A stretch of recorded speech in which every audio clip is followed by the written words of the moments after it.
रिश्वत की कमाई है मेरे बच्चों, उसमें बरकत नहीं। चोरी की कमाई च बरकत है, करप्शन की कमाई च बरकत है। वज़ीर आला पंजाब मरियम नवाज साहिबा ने एक तकरीब के दौरान खिताब करते हुए नौजवान ने आख्या कि रिश्वत की कमाई में बरकत नहीं है मेरे बच्चों। बाजी मरियम साहिबा की गुजारिश है कि इत्थे रिश्वत लैंदा कौन नहीं, ऐसे सरकारी एहलकार खर्चा पानी थोड़ा बहुत लैंदे ने। सारिਆਂ ਨੂੰ पता है कि इस्लामी मुल्क है, ऐथे रिश्वत बिल्कुल आराम है, रिश्वत कोई नहीं लैंदा। ये वो भले लाखों करोड़ों रुपए क्यों ना हो, जिस तरह आती है, जितनी तेजी से आती है उतनी तेजी से वो चली। हाँ जी, जितनी तेजी नाल आउंदी है उतनी तेजी नाल चली जाती है।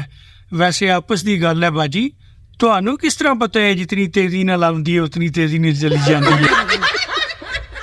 ऐ ते उन्हां कोलों पुछो ਜਿਹੜੇ रिश्वत लैंदे ने, उन्हां कोल ते जांदी नहीं, वो ते कहंदे ने बरकतां ही बरकतां ने। वो ते कहंदे ने जितना दिया सरकार ने मुझको उतनी मेरी औकात नहीं, ये तो करम है उनका वरना मुझ में तो ऐसी बात नहीं, जितना दिया सरकार ने मुझ